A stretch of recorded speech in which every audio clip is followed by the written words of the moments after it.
Everyone believed General Elena Ward was dead.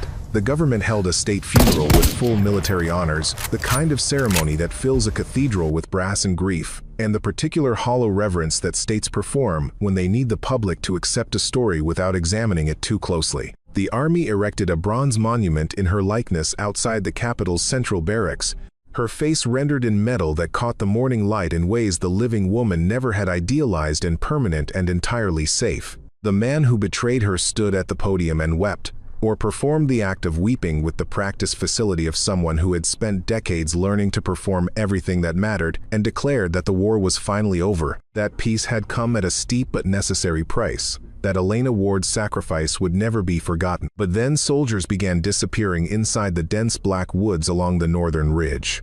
Secret outposts erected at the forest's edge erupted in flame without warning or cause, and every time gunfire cracked from the darkness, a single shot, clean and precise, the kind of shot a person fires when they want to send a message rather than take a life, someone found the same carving on the nearest tree trunk. A silver wolf, its jaws open, its eyes rendered in two deep gouges that looked almost alive in the flickering lamplight. Whole patrols went in and came out shaken and reduced in number. The official explanations became increasingly implausible. The men in the field stopped believing the official explanations and started believing each other, which is where the truth usually lives. They thought she was dead, but Black Hollow had never buried General Elena Ward. It had simply made her into something worse than a soldier. It had made her into a reckoning. The months that followed the funeral were strange in the way that periods of enforced stillness are always strange for people who know that action is being deferred rather than avoided. Tom Briggs had taken a civilian job at a logistics company outside the capital, which meant he had regular access to communications equipment and irregular access to the kind of people who moved information quietly between places that did not officially know each other. He was methodical about it. He did not move quickly, because moving quickly attracted attention, and attention was the one thing that could end the search before it produced anything worth finding. He maintained a paper record, actual paper, in a waterproof box under the floorboards of his apartment's second bedroom that documented every anomaly he had found in the reports coming out of Black Hollow, every personnel reassignment that corresponded to an incident, every instance of a communication being classified above the level at which it should logically have been classified. The record was not conclusive, but it was accumulating. The other veterans who had gathered in that bar room did not all remain in contact, because remaining in contact was itself a risk when powerful people had reasons to monitor the movements of those who had served under Elena Ward. But three of them did. Briggs, a woman named Captain Rachel Ford, who had retired to a house 40 miles from the capital and was formerly employed as a security consultant, and a man named Lieutenant Paul Stern, whose particular skill set involved electronic surveillance in the specific way that meant he understood electronic surveillance from both directions. These three communicated through a system Stern had designed and Rachel had helped implement, and they shared what they found. And what they found, over 2 years of careful and patient work, was a pattern that kept returning to the same conclusion. Elena Ward was not dead. The forest knew where she was, and something was systematically destroying Kane's presence on Black Hollow's edges. The winter Elena spent alone before Marcus Webb's unit arrived was the quietest stretch of the 3 years. She had established her caches, mapped her territory, understood the forest deeply enough to move through it in near complete darkness without error. She had worked out systems of early warning that would give her hours of notice before any organized military approach reached the inner forest. She had time, for the first time in her adult life, to think without the pressure of immediate operational requirements, and what she found in that thinking surprised her somewhat. She had spent 11 years commanding soldiers, and she had believed that what she was protecting was an institution, the military, the structure of it, the hierarchy and its obligations and its traditions. 3 years in Black Hollow had clarified something she had not previously been able to see clearly from inside. The institution had never been the point. The people had been the point. The 12 soldiers who had walked into that forest with her and had trusted her with their lives, they had been the point. The families they had left behind were the point. The obligation to truth that Elena had always believed was a professional requirement was actually something older and more personal than professionalism. It was the specific conviction that the people who trusted you deserved to know what you actually knew, and that no institutional consideration justified betraying that. She carved the wolf into trees, partly as a psychological tactic and partly, She acknowledged to herself in the honesty of the forest's silence, because the wolf had always felt more truthful than the rank insignia she had worn for 29 years. The wolf did not belong to any institution. The wolf answered only to the forest and to itself. The trees of Black Hollow had witnessed 100 years of violence. They had swallowed cannon fire and grenades, absorbed the screams of men who died in the mud between advances, grown over the ruins of forgotten fortifications until stone and root became indistinguishable from one another, until the history of the place was written in the land itself for anyone who knew how to read it. The forest was not silent, it breathed, it creaked, it moved with its own specific logic. It had rhythms and memory, and it kept its secrets the way old things keep secrets. Absolutely, without effort, without the need for concealment, because concealment had long since become its natural condition. And in the winter of what the military would later classify as the incident at Ridgeline 7, the forest witnessed something it had not seen in decades.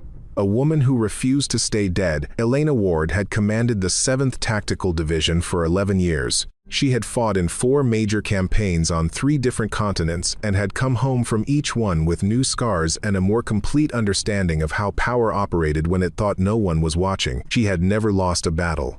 Not once. Her superiors admired her results and quietly despised her principles, because Elena Ward believed in 2 things above all others: the lives of her soldiers and the truth, and in the corrupted upper echelons of the military establishment. Those 2 beliefs made her not just inconvenient but genuinely dangerous. She kept files. She asked questions that powerful men did not want asked. She refused bribes with the same cold courtesy she extended to everyone.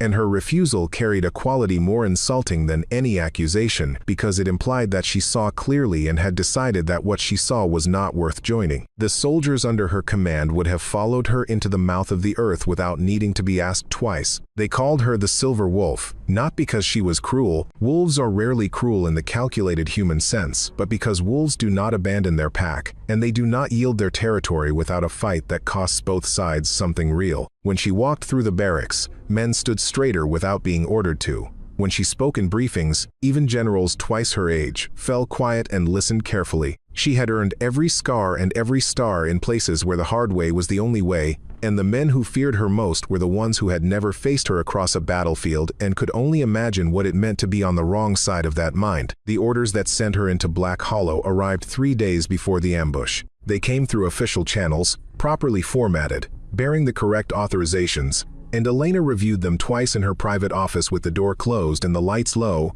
noting the unusual level of classification, noting the specific restrictions on communication, noting the absence of any provision for air support or backup, and saying nothing to anyone except her second in command, a lean and steady officer named Sergeant Dale Rourke, who had served beside her for 7 years and who read the unease behind her controlled expression as easily as he read a terrain map. The mission was framed as a reconnaissance sweep: 12 soldiers, no heavy artillery, no air support, a narrow window of authorized communication time. Elena had run similar operations dozens of times in difficult terrain across 3 continents, but she had never been given orders that restricted her ability to call for backup before the mission even began, and she had never received a set of orders that felt quite this much like a door being held open by someone who intended to close it the moment she stepped through. She accepted the orders. She told Rourke to be careful without explaining exactly why she was telling him that. She led her team into the forest at dusk, the light going orange and then red and then gone between the trees as they moved deeper into Black Hollow's interior, and within 6 hours every communications device in the unit went dark simultaneously, and that was not a technical failure and it was not a coincidence, and Elena Ward knew it the moment the static swallowed the last transmission with a finality that felt designed rather than accidental. She had time to issue one command: scatter, move, survive, before the first explosion tore through the tree line and turned the night into fire and noise and darkness and pain. The headline ran in every major newspaper the following morning, beneath photographs of Elena's official military portrait: formal, unsmiling, direct. General Elena Ward, decorated commander of the 7th Tactical Division, had been killed in action during a classified reconnaissance operation in the Black Hollow region. No further details were available due to the sensitive nature of the mission. She was 51 years old. She had served her country for 29 years. She would be remembered as a hero. The words were smooth and practiced and completely hollow. and they had been drafted by a communications team working from a narrative prepared weeks before the ambush ever took place, by a man who had signed the order and then waited with studied patience for the reports to confirm what he had arranged. General Victor Kane did not mourn Elena Ward.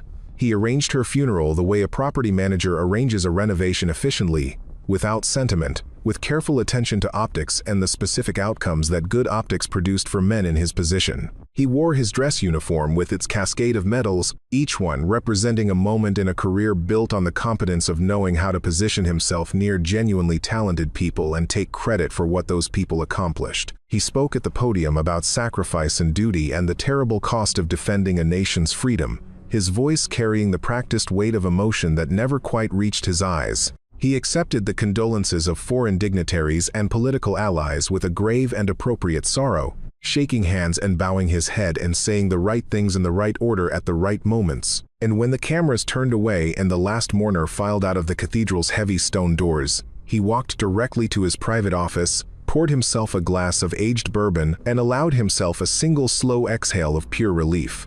Elena was gone. The files she had been assembling over 18 months, evidence of weapons sales routed through shell companies registered in countries that asked no questions, of procurement contracts inflated by hundreds of millions of dollars across multiple budget cycles, of wars prolonged by months and years, because prolonged wars generated profits that peace never could and never would. Those files were gone with her. Or so he believed.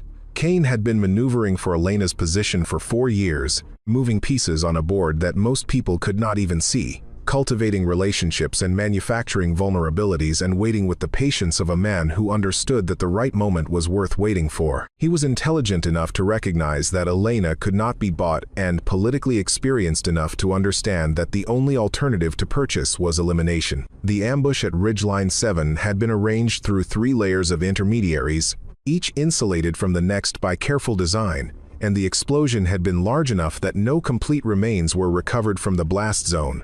That detail had been specified in the operational planning. No body meant no questions that could not be answered with the words classified operation. Victor Kane was now the most powerful military officer in the country, and the war, his war, profitable and carefully managed for the benefit of those who knew where to position their holdings, was officially concluded, which meant the reconstruction contracts would begin, and Kane's network of holding companies was already positioned to receive them. The families of the soldiers lost at Ridgeline 7 received folded flags and letters of commendation signed by Kane himself. The 12 men and women who had followed Elena into that forest were mourned quietly and efficiently and then largely forgotten by the machinery of state, which had other priorities and limited patience for grief that produced no actionable political outcomes. The soldiers who had served under Elena for years were reassigned to postings that separated them from one another and from any position of influence over the narrative being carefully maintained in the capital. The barracks bearing her photograph were updated. The bronze monument was unveiled on a Tuesday in April, and Kane himself pulled the cord that dropped the covering cloth, and the assembled crowd applauded a likeness of a woman who was standing 60 feet away in the tree line with mud on her boots, and a wound in her shoulder still healing and an expression on her face that could not be described as grief.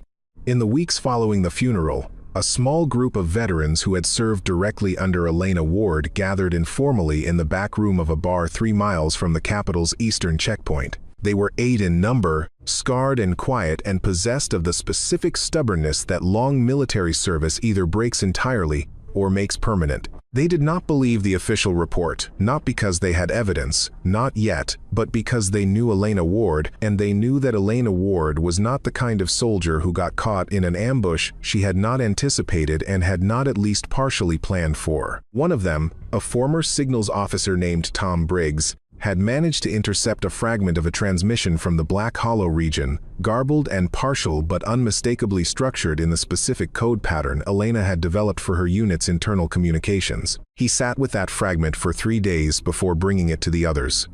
Nobody spoke for a long time after he played it. Then one of them said what all of them were already thinking: she might still be out there. The patrol that disappeared first was 12 men, equipped for extended wilderness operation, outfitted with the latest tracking technology. Briefed extensively on the terrain of Black Hollow, they entered the forest on a Monday morning in late spring. By Wednesday, Kane's operations center had lost all contact.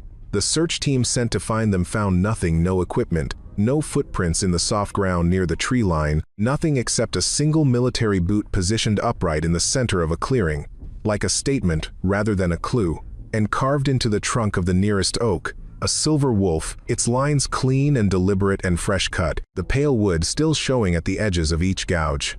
Kane received the report in his office and sat with it for 4 minutes without speaking. A silence. His staff had learned to read as dangerous in the specific way that controlled anger is dangerous because it has already made its decision before anyone else knows a decision is being made. Then he called his intelligence chief and said, "Increase the patrols, double the perimeter. Nobody goes into that forest alone."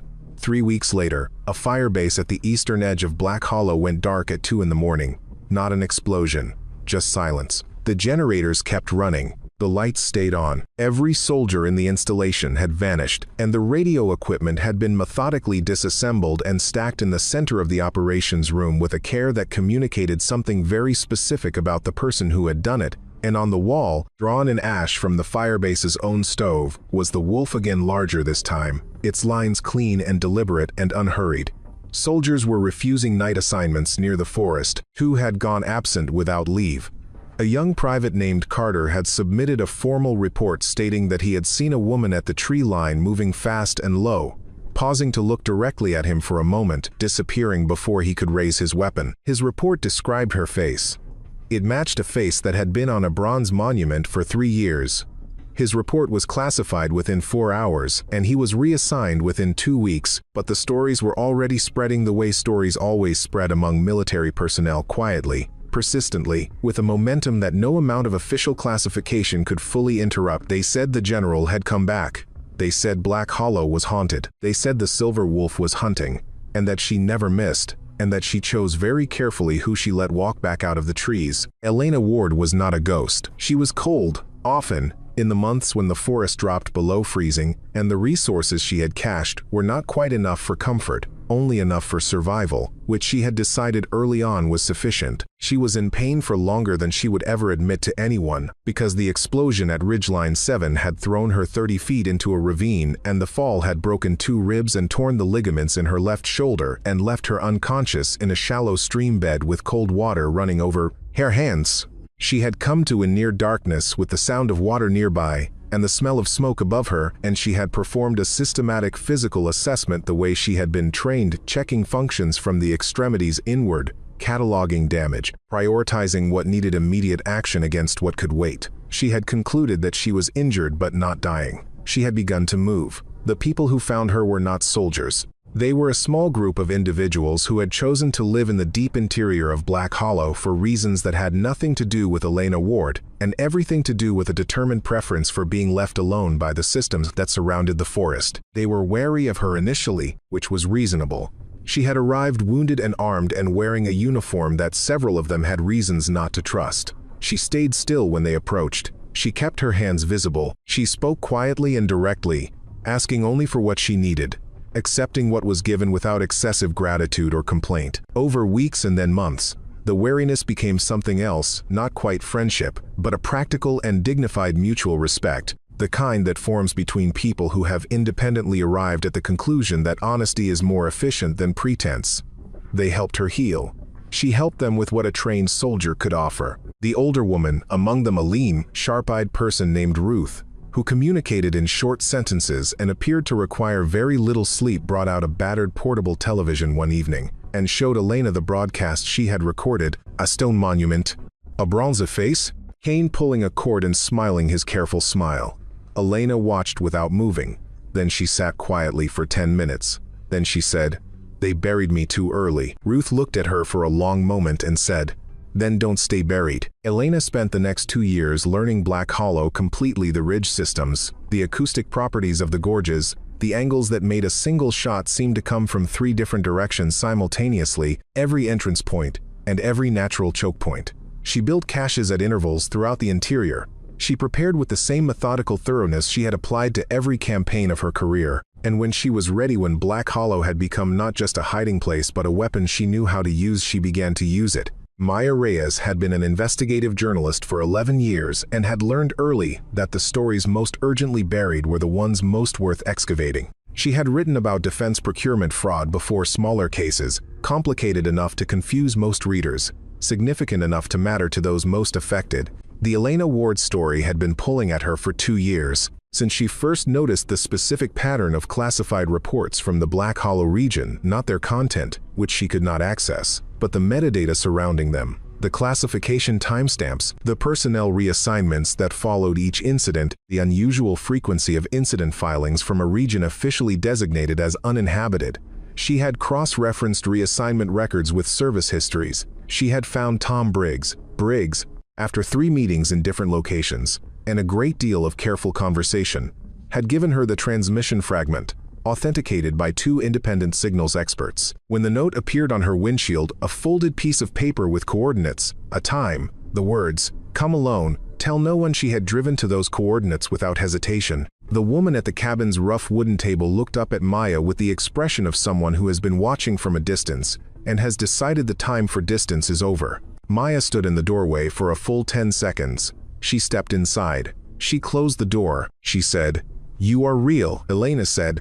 "I need you to be certain before I say another word, because once you know what I'm going to tell you, you cannot unknow it, and Cain will come for you when this breaks." Maya pulled out her notebook and said, "Tell me." Elena told her everything: the arms sales, the contract inflation, the prolonged operations, the order for her death, the chain of command, the intermediaries, each one named and documented. Maya listened for 4 hours and asked precise questions that led where they were meant to lead, and by the time they had finished, the lamp was burning low and the forest outside was absolutely still. Elena said, "I cannot appear too soon. If I surface before the evidence is public, he controls the narrative.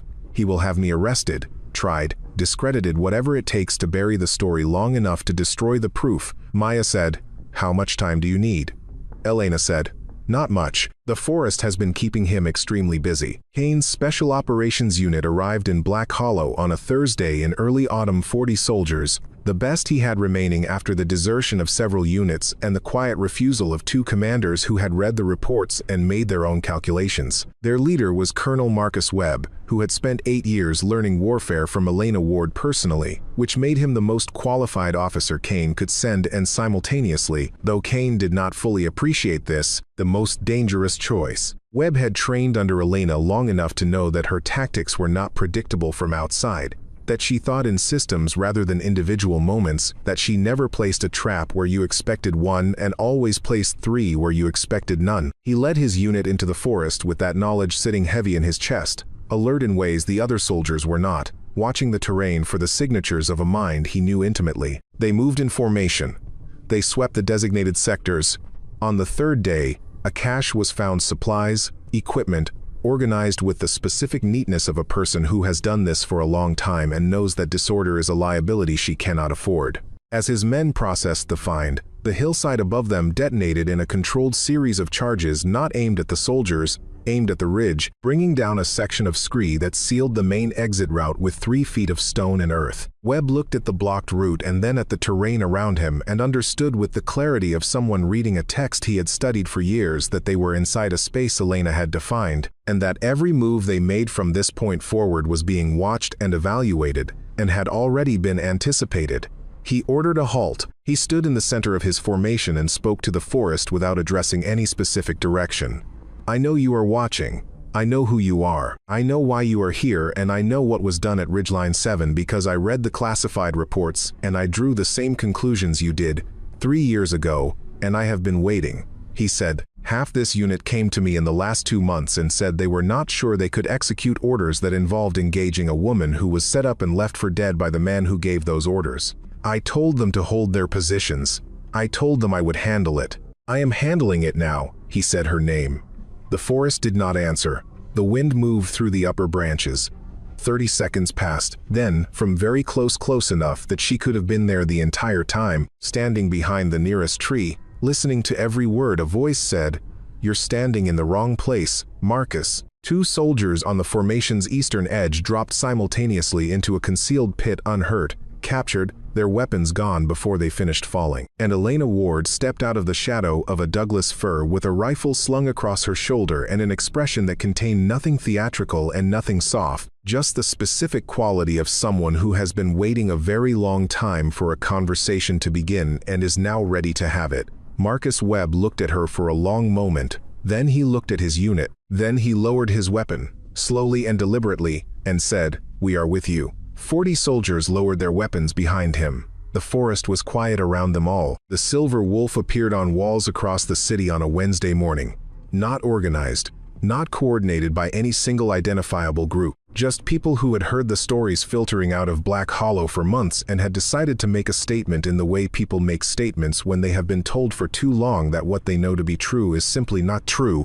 Kane's communications office issued a response calling the symbol the mark of a terrorist organization. The response was not effective. Within 48 hours, the wolf was appearing on clothing and storefronts and vehicle windows, and the veterans networks that had been quietly collecting stories from Black Hollow began posting them publicly, and the momentum shifted in the particular way that momentum shifts when truth has been compressed for a long time all at once, irreversibly. With a force that no amount of official denial could redirect, Kane declared Elena an enemy of the state, a disgraced officer who had faked her own death to avoid accountability, a dangerous individual engaged in sedition and terrorism. He held a press conference that aired across every major network. He spoke with authority and controlled outrage, and everything he said landed wrong, because the people watching had already been reading Tom Briggs and listening to veterans and looking at classified report metadata, and the specific shape of a lie told by a man with too much to hide was by now familiar to everyone paying attention. The next morning, Maya Reyes published the first installment of what would become a 7-part series. She had the transaction records. She had the procurement contracts. She had the communications chains. She had the testimony of 3 individuals inside Kane's network who had decided, watching the tide turn, that loyalty to a sinking structure was no longer a sensible calculation. She had the transmission fragment, authenticated, and she had a recorded conversation in which Elena Ward's voice, clear, steady, unmistakably alive, described in precise detail the events leading to the ambush at Ridgeline 7 and the identities of the individuals who had ordered it. The series did not need 7 parts to do its work. The first installment was enough. Within 6 hours, 3 allied governments had requested formal clarifications. Within 12 hours, cabinet members were issuing carefully worded distances from Kane's procurement programs. Within 24 hours, the crowds outside the government quarter were the largest the capital had seen in a generation. They were carrying signs with a silver wolf. The final confrontation at Black Hollow was smaller and stranger than the stories would later dramatize, and over faster than anyone who had not been there would easily believe, because Elena Ward had spent 3 years preparing it, and Victor Kane had spent 3 days panicking, and that is a significant tactical disadvantage regardless of how many soldiers you have at your disposal. Kane entered Black Hollow with 200 soldiers and the particular desperation of a man who has only one move remaining and knows that it is not a good one. Elena let them come. She had mined the northern approach. She had collapsed the Eastern Ridge Road with a controlled detonation that left it impassable for any wheeled vehicle. She had positioned Webb's 40 soldiers at the high ground above the main valley, where the acoustic properties of the gorge made their fire sound like a force 4 times their actual number. She had staged the communications jamming equipment she had captured and repurposed from the first firebase. Months ago, when she had first understood that the long game required long preparation, the assault moved into the forest and found nothing for 2 hours, and that nothing was its own kind of weapon, the silence wearing on the formation's coherence, the uncertainty eating at men who had been told they were hunting a ghost and were now beginning to wonder if they had the direction of the hunting exactly backward. Then Elena ignited the prepared perimeter charges at the forest's eastern edge. Not to destroy, to move. The fire directed the assault force in the direction she needed, toward the ground Webb's unit commanded. Webb opened blanket suppressive fire from the high ground, loud and sustained. The assault force's communication went to static, jammed across every frequency simultaneously. Kane's tactical display went dark 1 input at a time. He sat in his command vehicle at the tree line and watched his operation dissolve into confusion on a screen that was giving him less and less information by the minute. And then the door of the command vehicle opened and Elena Ward climbed inside, and she was dirty, and she was bleeding from a wound along her left arm that had soaked the jacket sleeve dark, and she looked at Kane across the vehicle's narrow interior with an expression that contained no triumph and no rage and no performance of any kind, just the settled, irrefutable quality of a conclusion that has been reached after a very long time, and will not now be subject to revision. Kane looked at her for a moment, then he said, "You should have died," Elena said. "I know, I didn't." He said, "You cannot win this." Elena said, "The assault formation has been in that forest for 3 hours and you have not received a coherent update in the last 40 minutes. Kane's hand moved toward the sidearm on his belt. Elena's hand was faster, not reaching for her own weapon, simply stopping his, her grip around his wrist calm and absolute and entirely unmovable. She said, "No, not like that. This ends with you in front of people who will ask questions a bullet cannot answer." And then Marcus Webb was at the other door of the vehicle, and 2 soldiers stood behind him who were there not because they had been ordered but because they had chosen, which is a different kind of soldier entirely. Kane looked at all 3 of them and at the hand holding his wrist and understood that the particular architecture of power he had spent 2 decades constructing had come apart in a forest, and a woman he had ordered killed was the reason, and there was nothing left to do but place his hands where they could be seen. Maya's second meeting with Elena took place 2 weeks after the first, in a different location, a decommissioned ranger station 3 miles deeper into the forest than the cabin where they had first spoken. Elena had chosen the location with the same care she applied to everything, and Maya had followed the directions without error, which Elena noted and did not comment on but registered as relevant information about the kind of person she was dealing with. They spent 5 hours going through documents, not originals, because Elena had kept no originals on her person for 3 years, only coded references that could be decoded against the original materials she had secured in locations that would not be found without her help. Maya was systematic and thorough, and she asked exactly the questions Elena had expected her to ask and several that Elena had not anticipated, which was both professionally impressive and personally comforting in a way Elena could not quite define. She had spent 3 years in a forest, speaking mostly to people whose primary communication mode was practical and whose relationship to institutional language was one of productive skepticism. Maya spoke the language of documentation and evidence and argument, and after 3 years without that conversation, Elena found it unexpectedly satisfying.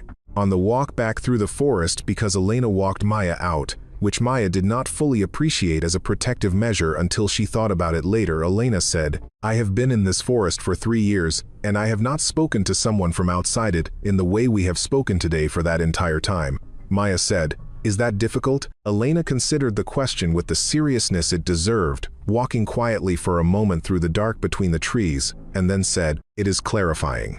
Maya said, "In what way?" Elena said, "When you cannot perform who you are for an audience, you find out who you are without one." Maya did not respond immediately, because she recognized that this was the truest thing she had heard anyone say in a very long time, and she wanted to hold it carefully before speaking. Then she said, "Do you know what you found?"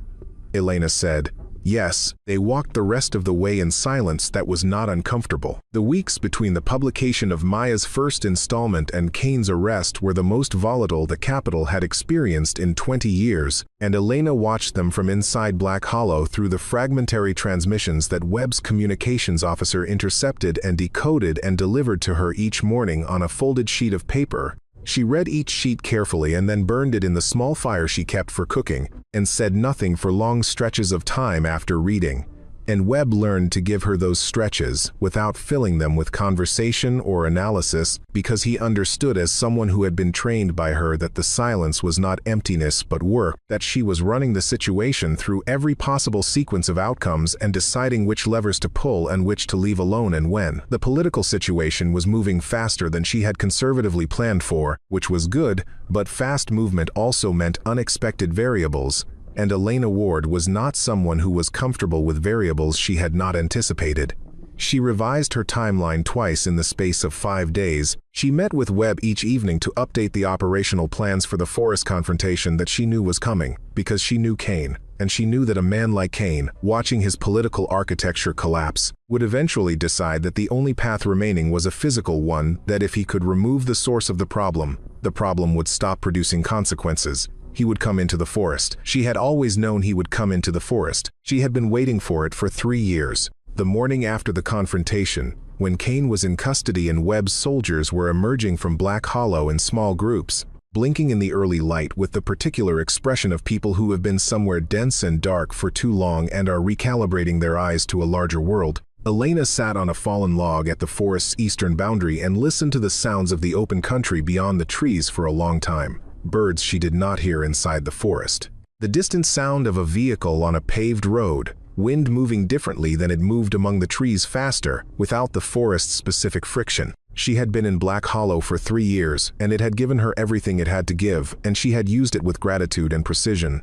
And she sat at its edge now and felt, for the first time in a very long time, the particular quality of an ending, not a loss, but a completion, the way a chapter ends, not because the story is over, but because what needed to happen in this specific part of it has happened, and the next part requires a different setting. She did not know yet what the next part required. She was content, in that morning's cool light, not to know. Webb came and sat beside her after a while and said, "What happens now?" Elena said, "Now you take your soldiers home," he said. "And you?" She looked at the forest behind her and then at the open country ahead of her and said, "I'm going to get some coffee." Webb laughed a genuine laugh, surprised out of him, which was the specific kind of laugh that Elena had always valued most because it could not be performed. She stood up, brushed the bark and moss from her jacket, and walked out of Black Hollow into the early morning without looking back, because looking back was not something she had ever found useful, and she had accumulated enough clarity in 3 years of forest silence to know precisely which habits of mind were worth keeping and which were not. The day after Kane's conviction was handed down, Elena walked out of Black Hollow for the first time in 3 years, not to the capital, not to the courthouse, not to any location that had been anticipated or planned. She walked to a small town 20 miles from the forest's western edge, a town she had passed through once during a training exercise 17 years earlier, and had remembered for a specific reason. It had a diner with good coffee, and a view of the mountains that made the larger world seem both very vast and, paradoxically, very manageable. She sat at the counter for 2 hours and drank coffee and looked at the mountains and allowed herself, carefully and without dramatizing it, to feel the specific relief of having done something that needed doing. She did not feel triumphant. She had never been a person who confused justice with victory, because justice was a restoration of something that should have been maintained, and its achievement was not cause for celebration but cause for the particular quiet satisfaction of a debt repaid. The diner was not busy on a Thursday morning. A teenager behind the counter refilled her coffee without being asked and said, "You look like someone who just finished something big." Elena looked at him and said, "I suppose I have." He said, "Was it worth it?" She thought about this for a long moment with the directness and honesty that 3 years in a forest had permanently installed in her relationship with questions, and then she said, "Yes." He nodded in the way that teenagers nod when they are taking something seriously, and refilled her coffee again, and left her to her mountains. She had 3 years of accounts to settle, not with violence, not anymore, but with the specific patience of a person who has learned to trust that the truth, given time and the right hands to carry it, eventually finds its way to every surface that needs illuminating. She had done what she came back to do. The rest, she decided, could unfold without her managing it from the shadows. The forest had been a good teacher. She would be a good student and take what she had learned into the next thing, whatever that turned out to be. The trial ran 4 months.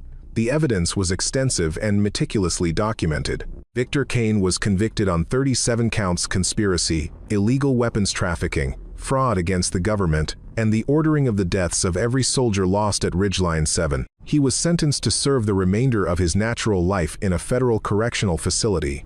And on the day the sentence was handed down, the crowds outside the courthouse were quiet in the way that large crowds are quiet when something has been wrong for a very long time and has finally, imperfectly, been partially set right. Maya Reyes received the most significant journalism award her country offered, and she wore a small silver wolf pin on the lapel of her jacket at the ceremony and said in her acceptance speech that the story had told itself, and she had only been fortunate enough to be in the room when it did. Tom Briggs and the other veterans who had never stopped believing were formally commended by the new military leadership. The families of the soldiers lost at Ridgeline 7 received official apologies and formal acknowledgments of what had actually happened in that forest, and reparations that could not restore what had been taken but could at least confirm that the record had been corrected, that the truth had been spoken aloud in public, that their people had not died without meaning. A medal representing the formal restoration of Elena's rank and service record was sent to Maya Reyes with a handwritten note that said, "Please hold this for me. I will collect it when I am ready." Maya kept the medal in a drawer in her office for 3 years before Elena came for it without announcement, arriving one morning and sitting down across the desk as though no time had passed and saying, "I'm ready now." Maya handed it over and did not ask where Elena was going next, because she already suspected, and she had decided that some things are better understood than said aloud. The soldiers who went into Black Hollow 2 years after Kane's conviction were young, underpaid, poorly supervised, and had been sent by a regional administrator who had identified the abandoned firebase on the forest's edge as a source of military equipment worth recovering quietly and unofficially, which is to say they were engaged in theft, and they were engaged in it with the specific confidence of people who have convinced themselves that no one is watching. They moved into the tree line at dusk, 9 of them, their communications working and their certainty fully intact. The certainty lasted approximately 40 minutes. Then the first trap triggered loud, not lethal, making a point clearly and without ambiguity. Then the second, the same quality of precision, the same message. Then the communications equipment went to static in the way that happens when someone who understands such things decides it should. Then 3 shots struck the ground, one directly in front of each of the 3 lead soldiers, spaced and precise and entirely clear in their meaning, which was, "I have seen you, and I have measured you, and I have made a decision about how this ends." The 9 soldiers stopped moving. They looked at each other. They looked at the trees around them, dark and layered and impenetrable. They looked at the fresh carving on the nearest oak, a wolf, its lines deliberate, the pale wood still showing at the cut edges. None of them spoke for a long time. Then the youngest, a 20-year-old who would describe this as the most significant educational experience of his military career, said very quietly, "I think we should leave." They did. They walked back to their vehicles and drove away from Black Hollow without speaking or looking back.